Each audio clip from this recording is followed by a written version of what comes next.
episode 14 of the Fit Pro podcast. There's so many fitness YouTubers that just show, okay, here's my food, here's my workout, here's this. But like, what is that one thing that you can offer that other people don't have? Like, it might be, your personality. It might be that you share everything and you don't just show the highlight reel, quote unquote. What is up, listeners and subscribers? Before we get into the show, I just want to say a few words. As always, thank you so much for subscribing to the Fit Pro podcast, as well as a big thank you to everybody out there that's leaving the amazing feedback and reviews.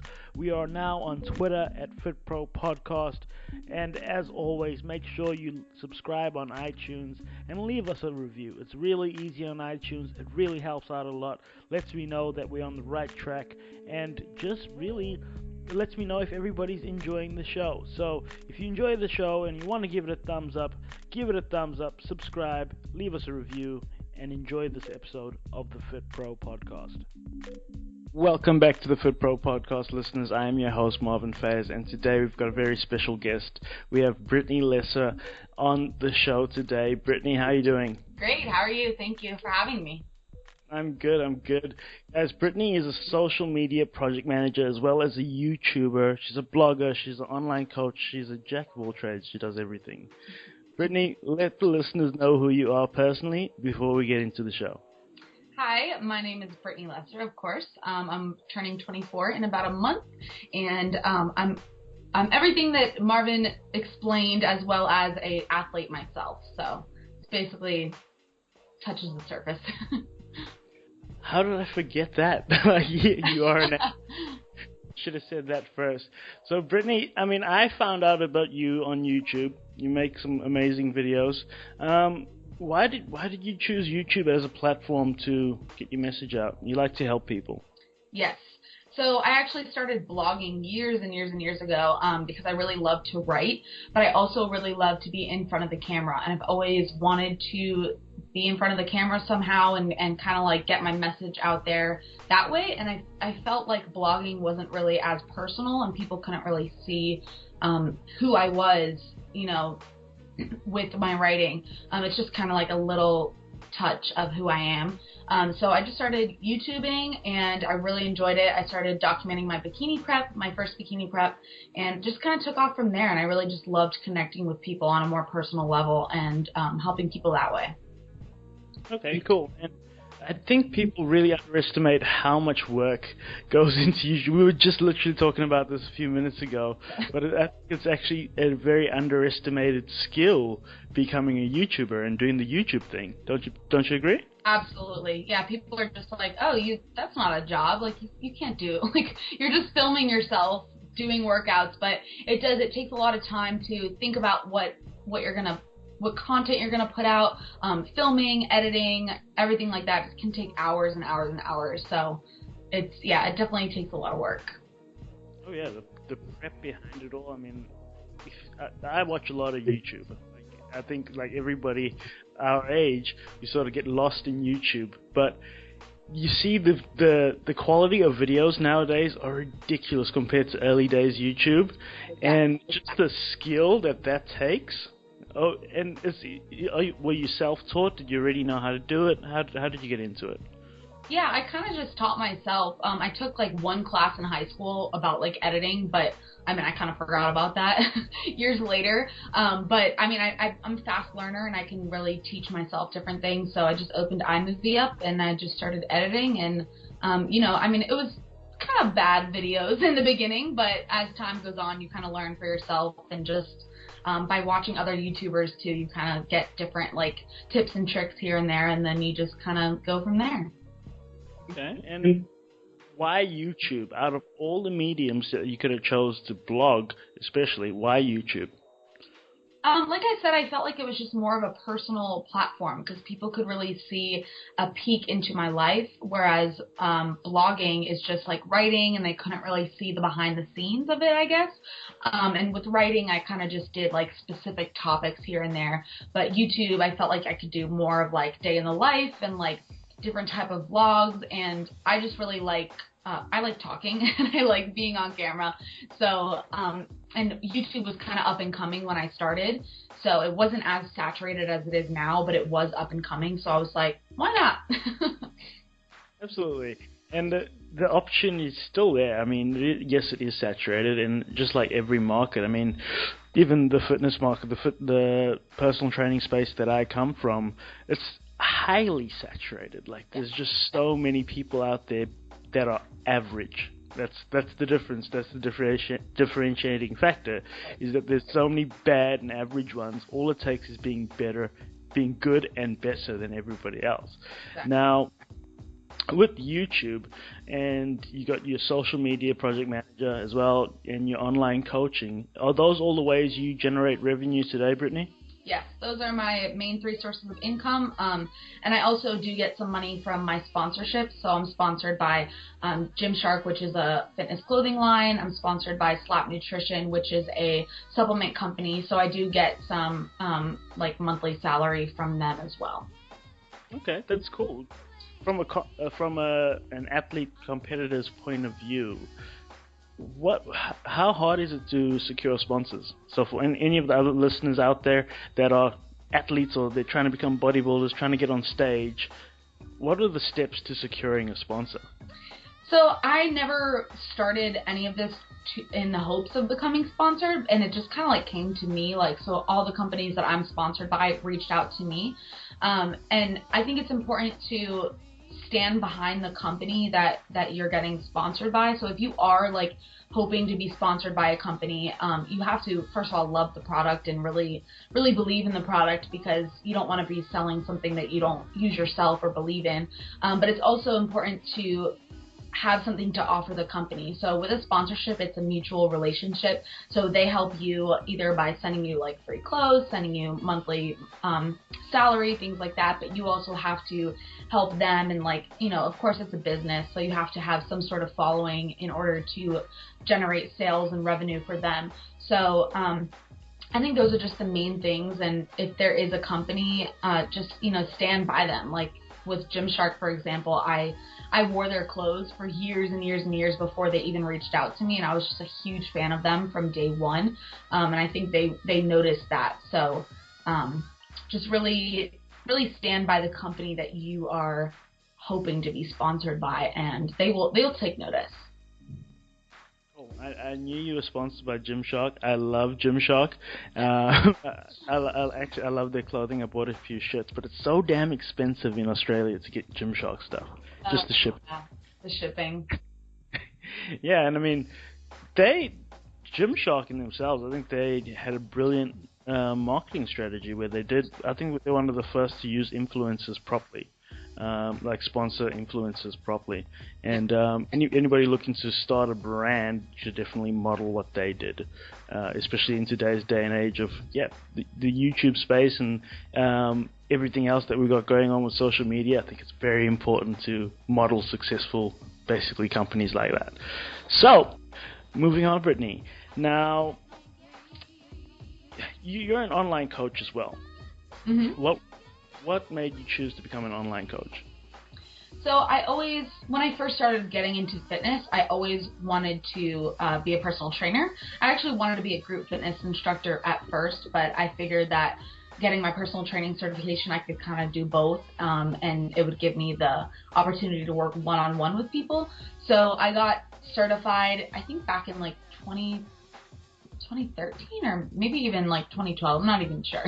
It's been quite a few years, but and I didn't really want to work in a gym because I knew, like, I'm not really a corporate type of person, which is why I don't work a 9-to-5 job, and I just didn't want to work for someone else. So I was like, well, starting my own online coaching business would give me the opportunity to work one-on-one with people, and I'm also very into the computer scene, of course, because I do everything on the computer. So I just kind of started that, and it took off from there, and I love it because I get to connect with all of my clients, and I have like a team Facebook page, and I'm here for any questions, and I'm just like an email away. So it's a lot easier, in my opinion, to be an online coach than to actually be it in person, but it's also I think it's more fulfilling because you can kind of help them with like the mental side of things, because I think fitness is very mental as well. So I kind of feel like I'm like like their therapist as well as their personal trainer, because I help them with that as well as fitness and nutrition. So that's just kind of how I started, and it took off from there, and now I love it. I don't think people realize how much of a personal trainer's job is actually just counseling, and it's like, I think it's like majority of the job. Yeah, I mean, when I was a PT and I trained certain clients, and I knew for about 50% of that session was just going to be a catch-up session on where they're at mentally, and they're just going to tell me their day. Really, they just want someone to talk to. Yeah, it's so true. It is, and I mean, I think it's very important to address the mental aspect of training somebody. So it goes hand in hand. But what makes you different to all the other online trainers? So I take pride in being really hands-on with my clients and really working with them one-on-one. I think nowadays in the fitness industry, there's all these big names that are selling cookie cutter meal plans and giving everyone the same like training program, the same nutrition program, the same, just things that are unhealthy practices that I really don't believe in. And I don't take on too many clients. I only take on as many as I can handle so that I can give the proper time and dedication to each and every client that I can. And everything is customized to them. I customize their nutrition, their macros. I customize their training program. And I really just take pride in that, because there are a lot of unhealthy practices in this industry, and that's something that I want to change and I don't want to be a part of. So I think that's what makes me different, and I'm really proud of myself for sticking to that. Perfect. Yeah, you said there is a lot of cookie cutter programs and trainers out there, which again, people sometimes just lend their name and their face to a system that's not even developed by them, and just like almost like a sponsorship, but just a cash grab. So it's very good hearing that there are people out there at the moment that genuinely are trying to help people, genuinely making individual programs for everybody, and are hands-on, because I think it's a very what's the word? It can be a very sketchy industry, especially with all the cookie cutter ones out there, and people want results, and they're gonna, again, the clickbait sort of programs that promise abs in 10 days sort of thing. You gotta be real and look for the people that aren't offering stuff like that. The people like Brittany, and we've had previous guests on the show as well, that these are the people that put in the real work, the one-on-one work with people. So it's really, it warms my heart to hear that there's people like me out there. Definitely. And I always put health first too, because I get a lot of girls coming to me and they're eating like 1,000 calories a day, and they're looking for fat loss. And I tell them specifically, like, there's no way you can start a fat loss program if you're only eating 1,000 calories a day. So I really just push health and body image before everything else. And I think that's so important. So what got you into competing initially, Brittany? Well, before I competed for the first time, I really wanted to compete for like years, and I saw like pictures of like Jamie Eason. She was like the first one that I ever saw, and I was actually a long distance runner before I ever even got into weightlifting. So once I did find Jamie Eason, and I found her like free program on bodybuilding.com, and I started lifting, and I just fell in love with the weights. And people would always ask me like, oh, do you compete? Like, you should compete, you would do good, things like that. So I felt like I wasn't ready for like at least like 2 years. And then there was just something nagging me like in the summer of 2014, and I was like, I feel like I'm ready to finally compete, and just like I need a different goal, and I just want to see how far I can push myself and like push my body and see what I'm capable of. And that's really just how it started. So I did my first prep, and I did it a flexible dieting way. It was a really great prep. I had a great coach, and I won first place in my first show. So I thought that was really cool, and I had a lot of fun, and that's basically it. Planning to compete anymore? So I competed recently, about a little over a month ago, actually, in June, and I kind of decided that I wanted to take a step back, and I wasn't sure if competing really was for me anymore. I just didn't have that same feeling that I did the first time, and with prep, it's very time consuming, and it's a very selfish sport, I can say. It's really all about, like, you can't really be flexible with your life or with other people, and it's just a lot of time goes into prep. I really love being on stage, and I still think it's fun, but I felt like I wasn't really as passionate about it as I was the first time. So I'm not really sure if I'll ever compete again. Never say never, but right now I'm just happy living life and just being healthy for life and really focusing on my business and my clients and YouTube and things like that. So that's where I'm at in regards to that. Perfect.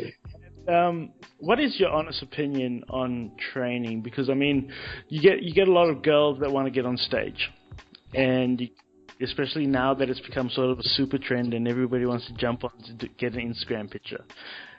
What is your honest opinion on that industry, and where do you see it changing in the next few years? On the competing industry? Yes. Well, I have a lot of thoughts on this. To be honest, I think competing can be very unhealthy. You have to get to very, very low levels of body fat. You have to really sacrifice a lot. And I think it's a fun goal, but people don't realize the amount of mental stress that really goes into it, because you see yourself so shredded and so lean, and girls want to stay like that forever. So then post-show, they either binge out or they have really, really tough times with body image. And I know people who have really developed eating disorders from it, and it can be very unhealthy, and like girls lose their period, and it's just, and nowadays I think a lot of the bikini pros do take physique enhancing drugs as well, especially on the national stage. So I think it's, some people definitely do it in the right way, and some people like love it and they're passionate about it, and I think that's wonderful. But I also think it can be on the opposite side of the spectrum and be super unhealthy, and I don't think that girls should just immediately jump into competing, because a lot of times they don't realize what they're getting themselves into or what can happen from that. So I'm kind of like iffy on it. Yeah, that's fair and that's honest, because I believe exactly the same, that it is quite taxing, especially for females on their body. It's not really, at that low body fat percentage, it's actually quite unhealthy to be there for very long. Yeah, and I don't think people educated people do, but I noticed when I was PT, and this was going back maybe a year and a half ago, 2 years ago, and we'd get girls coming into the gym, girls and guys coming into the gym that had never stepped in a gym before, going, okay, my goal is to compete, but this, that, and we're like, no, whoa. We're not going to. First thing they jump to, and I'm like, whoa, calm down. Calm down. We're not going to develop a healthy habit by your first thing being a, right? Let's just sort you out first. Let's get you healthy, and then we can talk 2 years from now. Exactly. Yeah. Okay, Brittany. So when it comes down to your online coaching and you're competing, and you're also project manager, you're a blogger, you're online coach, how much free time do you get? Because that seems like a lot of things. And I mean, is it more of a lifestyle thing for you at the moment, or are you working towards something bigger? I definitely have more plans. I do want to open my own business, maybe start something else. I'm not really sure, but right now I'm definitely content with what I'm doing. And I do get some free time. I'm a very work-oriented person, so I'm always on my computer. I'm always I'll always be checking emails, but I kind of go here and there. So I'll be on my computer working for a while, and then I'll take a break and go to the gym. I really like having that flexibility. But a lot of times I am, on the weekend, I'm always checking emails, but I do give myself a couple hours to do things that I do like to do, like go for a hike maybe on the weekend or go explore a new place. So I at least give myself one day where majority of the day I don't work, but usually I'm coming back to the computer at least some point in the day to answer emails, especially with my clients, because I like to answer them within a certain period of time, and give them that really one-on-one time. You know what I mean? Yeah. 100%. Yeah. And I feel like when I watch your YouTube, you're a lot realer than a lot of people on there, in the sense that you show both the down times as well as the up times. And I think it's it's a very valuable lesson that you're teaching people, because doing everything that you're doing right now, was there ever a moment where you've gone, I'm just going to throw my hands up in the air and go back to whatever, what were you doing before all of this? First question, what were you doing before you decided to do the YouTube thing and the blogging thing and the online coach thing? Well, I was in college. I actually just got my degree 5 years later. So I was in college and I changed my major like a billion times. So, I mean, the first year of college, I was a really big party girl and I wasn't into fitness at all. And then I kind of like just came to a realization that like I didn't want to live my life this way, and I knew that there was something bigger and better on the horizon for me, and I just really got into fitness and I just started researching everything, and that's when I started my blog, and I really fell in love with blogging. And I was kind of just like doing my own thing. I was still in college, like just working some part-time jobs here and there. And then I got the social media job, I think like about a year and a half ago. And I was still blogging, and that's when I started YouTube, and it was mostly the main thing that I was doing was I was in college and I was studying all the time. And then I was actually a journalism major to begin with, because like I said, I love writing and I loved blogging, but then I realized that health and fitness was actually my true passion, and I could still write on the side without a degree. And then that's when I changed my degree to health education. So that's kind of like how I got to where I am today. Yeah. In regards to that. Do you have the weeks where you're like, okay, I'm going to throw my hands in the air and I'm going to go back to doing what normal people do? Yeah, I actually kind of do have that thought sometimes, especially with the internet and social media. I kind of just want to like delete everything and just like go to Europe and travel the world or something and like don't talk to anyone. Because it can be kind of overwhelming at times, especially with people. They can, I don't really get that much hate on the internet, but there is always times where there's like drama and there's people leave mean comments, and it just kind of gets to me sometimes. But I've kind of learned that there has been more good than bad. Like I said, I don't really get that much negativity, but sometimes it can be overwhelming, and sometimes I'm just like, I just want to be normal, but then I realized like, no, I don't want to be normal, and that's why I do what I do, and I've helped so many people along the way, and that makes everything worth it. So. And what's normal anyway? Like, this is a very, very broad statement, but yeah, like, so you have those down moments, and was there ever a point where you've gone, you know what, screw it, I'm done? But then talk yourself out of it, and how did you do that, if there was that point? Yeah, I think that a lot. A lot of times I'm like, forget this. But again, I get a lot of emails from people telling me how much I've really helped them in regards to either if they've had an eating disorder, if I've helped them lose weight, like things like that. And I literally just sit there crying, because I can't believe that I've actually impacted people's lives in such a way like that. And every time I have those feelings, I get an email, and that really just keeps me going. Or I get a nice comment like, please never stop YouTubing, like you're such an inspiration, and things like that. And I'm like, wow, I really do have a positive impact on the world and on this industry. And especially since this industry can be a little bit shady, having someone that can be real and honest and like show the light, I guess, and really just try to help people. I think that's so important. So that's why I keep going. And that people keep going, because it's what this channel's about, where we motivate and inspire. It's just all you're doing is your reach at the moment, the amount of people that you can impact is exponentially greater than somebody that's stuck in a gym just being a personal trainer or a fitness professional in the normal way of thinking. Now, in saying that, you're motivating, you're inspiring, you help people. what are some of your golden rules when it comes to running a successful? You run an online business, yes, successful online business. I think just really dedicating the time. And I mean, it's kind of like any other business. Like, you need to plan, you need to make sure that you are taking all the steps necessary to be successful. So I think a lot of it is kind of like planning it out and like really knowing what your goal is.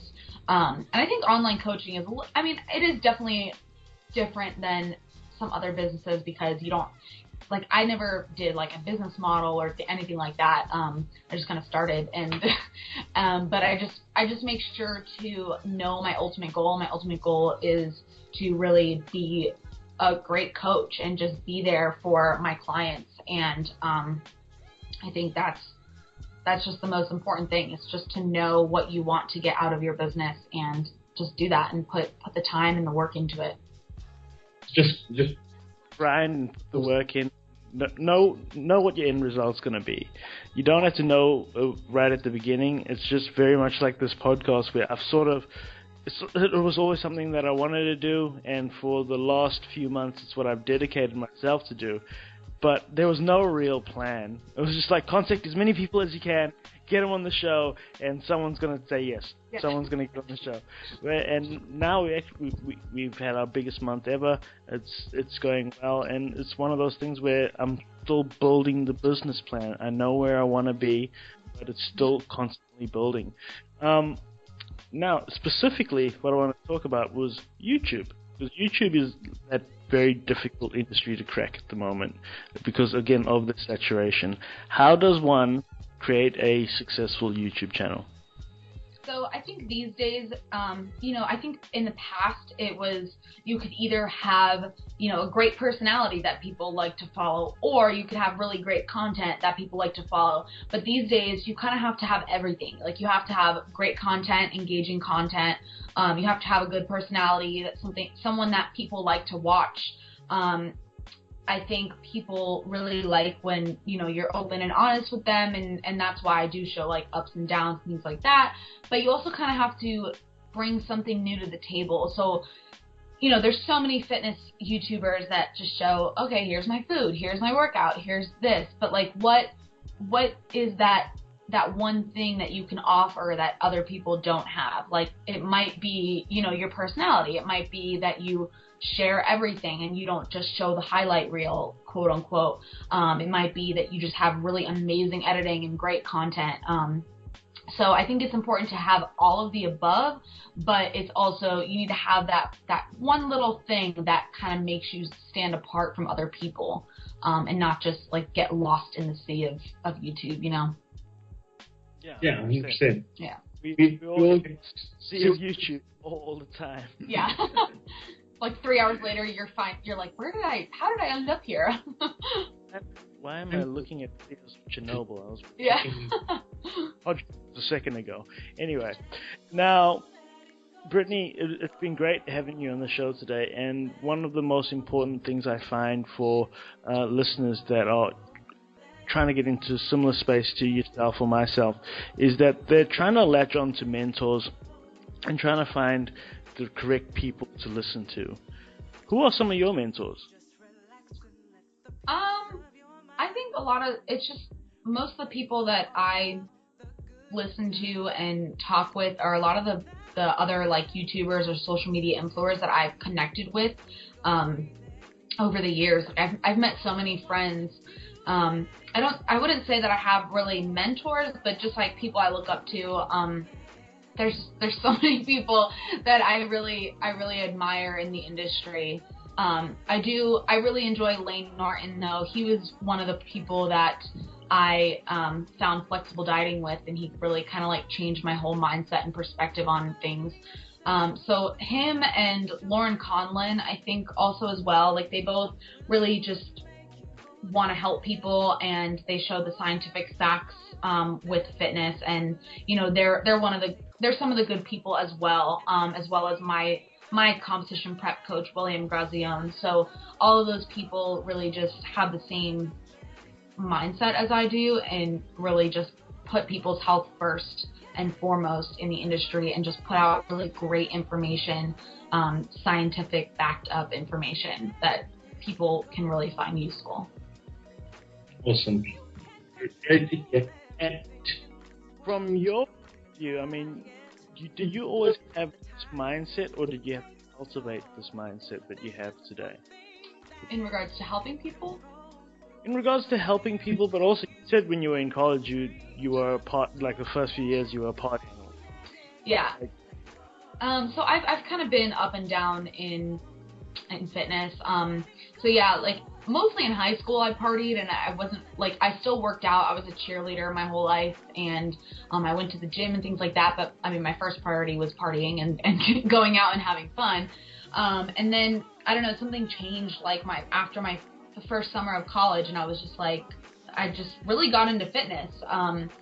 But it kind of took a turn for a negative side. So I got into fitness, but then it got unhealthy, whereas I only cared about being skinny. I only cared about burning calories, and it wasn't like anything like health. And then there just came a point, like I was running so many miles a week, and I was like, okay, this isn't even healthy either. So it's been like up and down.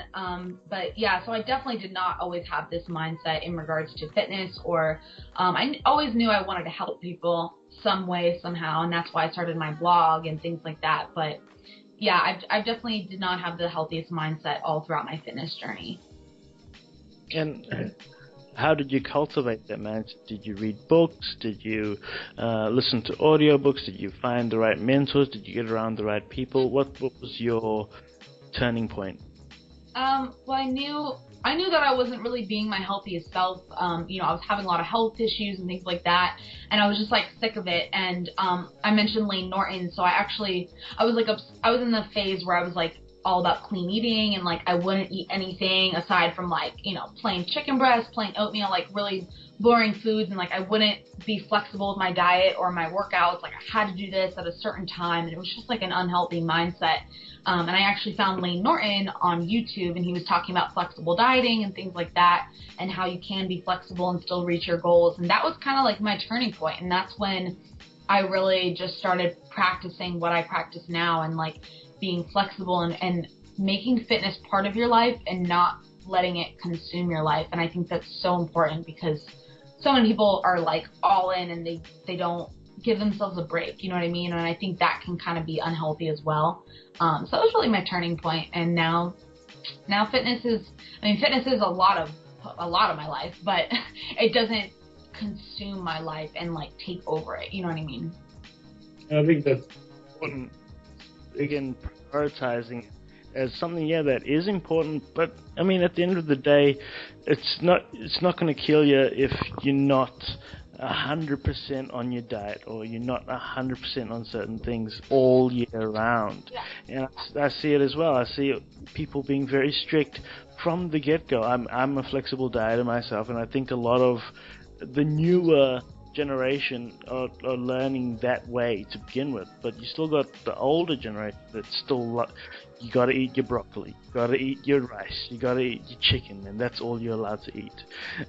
Yeah. And like I do a combination of intermittent fasting and flexible dieting, and it works wonders for me, but what works for me might not work for you. Exactly. So it's also realizing that there's more than one way to skin a cat, and it doesn't have to be the strict, bland, boring way of doing it. I don't understand. But then that comes with education. So that's about listening to a podcast like this, listening to influencers like Brittany that are preaching this stuff, because it works. Because that's the better way of doing things, really, in my opinion, anyway. But Brittany, I think we've covered a lot of stuff today. We actually asked a lot of questions, a lot more than we usually do, but I think it's because you have a lot to offer. Now, if my listeners want to find you, where can they contact you? Where's your best point of contact? Best point of contact is through email, so it's just BrittanyLesserFitness@gmail.com. And you can also follow me on social media. It's just my name across the board. So any social media platform, YouTube, Instagram, Twitter, Snapchat, it's just my name, Brittany Lesser. And I usually respond to all tweets, all DMs, all emails, so that's the best way. Perfect. Do you have any parting words, Britt? No, just thank you so much for having me on. I really enjoyed it. We'll have to do it again sometime. We'll have to get you on when you're doing something big, when you're launching a product or when you're launching a new adventure. We'll get you on again, definitely. It'll come. Well, thanks for jumping on, Brittany. You've definitely dropped some bombs today, and you're gonna help the listeners. So I think that's it. I think we're done. Every single podcast, I just don't know how to end them. Yeah, that's like YouTube videos. I'm just like, all right, bye. Do I just click like turn off record? Done. Well, thank you for coming on, Brittany, and listeners, thank you for tuning in. Make sure you subscribe, and we're out. Peace. Thank you so much. And that is the end of episode 14, listeners. I'm so that episode was actually really enjoyable to record. The audio quality might not have been where I wanted it to be, but we got it done eventually. We'll do it again, I'm sure. Brittany was actually one of the first people I approached way back when I started this podcast, and I'm so happy to finally have got her on. And she brings some insights from the world of a top YouTuber, and I think it's an avenue that a lot of people want to go down but are too scared. So if you like what you heard today and you want to know more about Brittany, make sure you check out her social media. I'll leave links in the show notes. But other than that, a big thank you again to all the listeners and subscribers of the FitPro podcast. May you forever be a subscriber of the FitPro podcast. And if you're not, well, if your friends aren't, make sure you get your friends onto it, because this show is only going up. We are trending up. We are going up. Make sure you leave a review. And thanks for listening to the FitPro podcast.